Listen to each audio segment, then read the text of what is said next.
Hey all, it's Jolene here again with the Home Stitchery Decor YouTube channel. Hi, if you're new here, I'm Jolene. I sell modern farmhouse home decor at local stores, local farmers markets, and in one of the largest Christmas markets in the world, the Spruce Meadows International Christmas Market.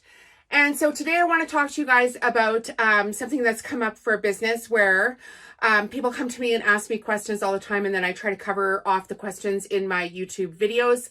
And the specific question was, it was more of a statement actually. She said to me, I cannot sell my products because nobody I know will pay what I need to get out of that product for my time and materials that I put into it.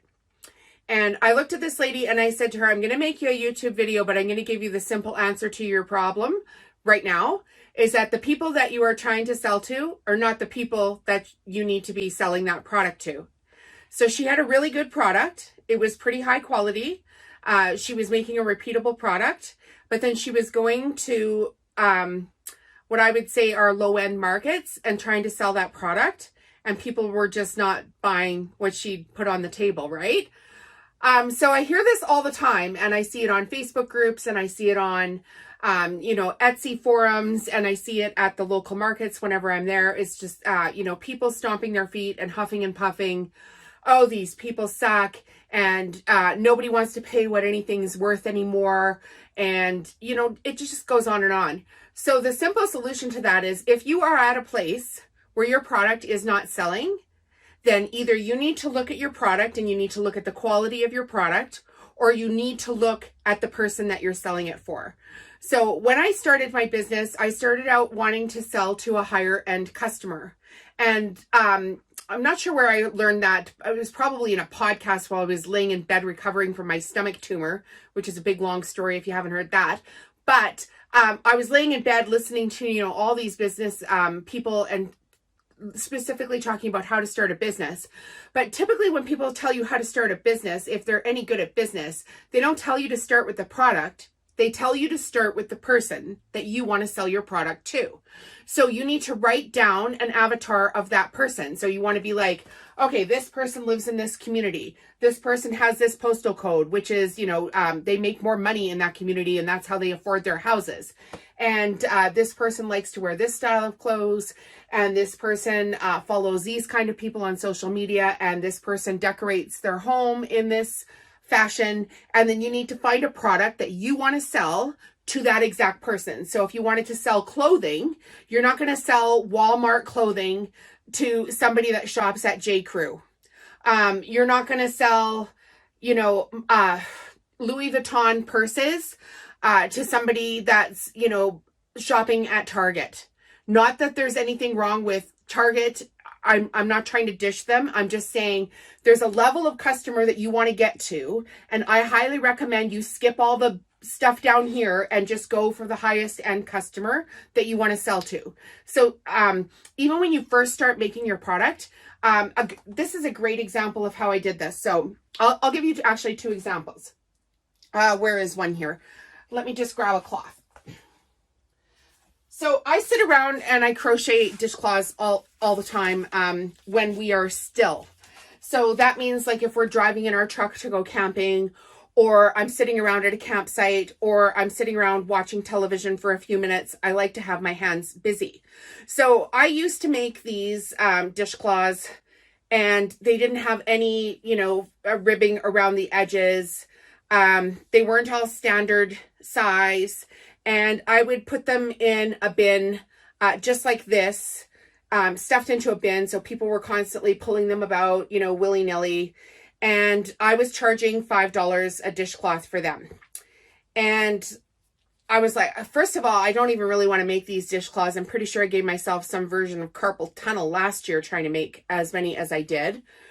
And then the other thing is I just had, like a price tag on the outside of the bin, right? So people weren't inclined, to pick it up other than to just like randomly do this with it and then throw it back in the bin. And then of course my bin always looks like poo.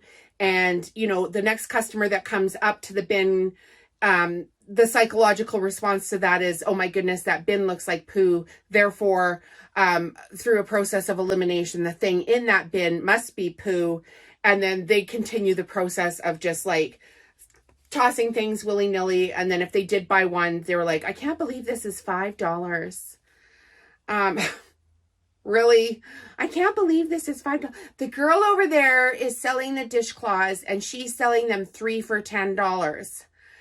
And as much as I would like to say to them, well, good for you, I am at a market and I do try to bite my tongue a little bit when I am in front of customers. So I thought, okay, well, this problem is not their problem. I am the person that is producing the problem, and therefore I need to work on a solution to the problem. So I still like to crochet the dishcloths, although I kind of put them at the back of the booth. I don't want to sell as many as I used to, and now I don't have to because, first of all, I made them all a consistent size. I put this, decorative ribbing around the whole edge of the dishcloth so they keep their shape really nicely.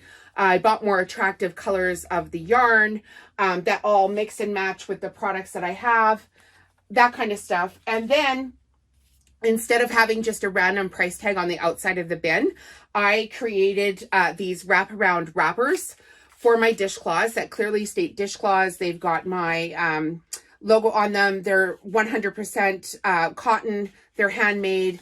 There are the wash and care instructions. There's a SKU and a barcode here so that I can scan it in. And then there's my QR code as well so people can find me again. Because although I don't want to sell too many dishcloths, if I do sell a dishcloth, I want the person that's received the dishcloth to know who I am and where they can find me to buy other products. And then I put my dishcloth in this fancy dancy wrapper and I put it, so if I have a bin that's like, or colors that are black and white, if I don't have them in the far off bin, I'll have a couple sitting up here. So it's just another easy add-on product. And if they do see these all lined up in a bin, they're all neatly in there. There's, people are more inclined to pick this up out of the bin, take the dishcloth out, unfold the dishcloth, look at the quality of the dishcloth, ooh and ah over it for a minute, which actually keeps them in my booth longer. And the longer they're, around my products, I've increased my likelihood of them buying with my charm, because I'm so charming. Others would, there's a lot of people that would argue with that. Hope you're watching. You know who you are. Anyway, so that's what I did with the dishcloths. And then I don't sell my dishcloths to the customer that wants 3 dishcloths for $10. Those are not my target audience. I don't want to waste my time talking to them at the market because the chances are they're going to bring the product back. They're going to complain about the product the first time they have the slightest little issue in it. They're probably not going to bring me 15 valuable friends. They're probably going to bring me $5 friends, which are going to take up the same amount of time as a $150 friend somebody else brought me. And that's how I did it.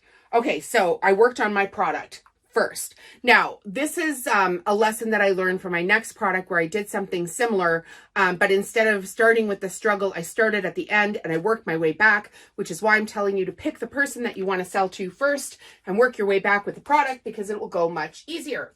So 3 years ago after Christmas, I bought a Cricut machine. I'm an affiliate for Cricut. I will put a link in the profile.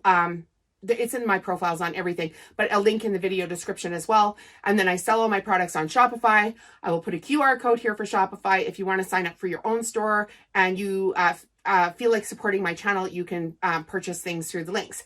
Okay, so I'm an affiliate. I get paid commissions when people buy things through links. So I bought a Cricut machine and I left it alone for about 4 months until I had a minute to kind of like calm down and think about what the heck I was going to do with the Cricut, because I just like bought it on sale, bought the bundle, all that, jazz that goes along with Cricut. And then because I'd learned my lesson with the dishcloths about starting and then working my way back, I decided I was not going to do that with Cricut. And so I went on to Etsy and I found the most complicated thing I could find on Etsy for Cricut that was made with paper that I could make a repeatable product with. And then I got it designed for myself.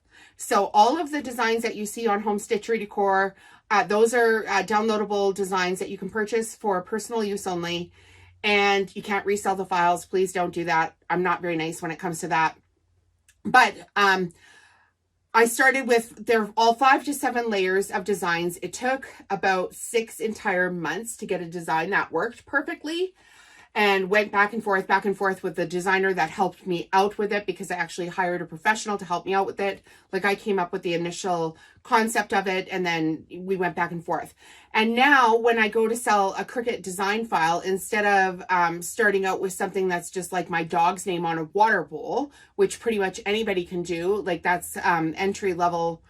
I mean, a person in grade 2 could do that on a Cricut machine. I did this, which is right now the most complicated thing I've done on Cricut, 5 to 7 layers each. My designs are available on Home Stitchery Decor or on the Mandela SVG shop on Etsy. They're separated off on Etsy into that other store to please Etsy's algorithms. But that's where I started. I was like, what if I just slowed down and I found the most complicated thing I could do, and then I worked the steps backwards, and then I worked the materials out so that I got the best quality materials. I use Recollections Collections paper from Michaels to make the layered mandalas. I've got pretty high quality shadow boxes, and that's how I did it. So I started with the end customer in mind. When I sell these at markets, they are $95.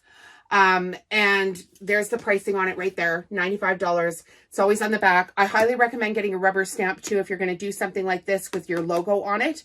And then people for the rest of eternity will be able to see who made this product and come back to your website for future products. I used to have these priced at $100, but I was able to source a couple of materials for less money. And then with more business training, I figured out that having something priced at $95 mentally for people is just reduces their resistance to purchase, and then I actually make more sales on them than I did when they were priced at $100. Okay, so that's what I'm telling you. If you go to the market and nobody's buying your stuff, that's a problem. So another example of this, just for the third example, I hope she doesn't watch this channel, but anyway, there was a lady that was making dog collars out at a yuppie farmer's market. She had moved from another province, and the demographic of people that she was selling to there for dog collars, and she had like horse harnesses and like lead ropes and stuff that she was braiding.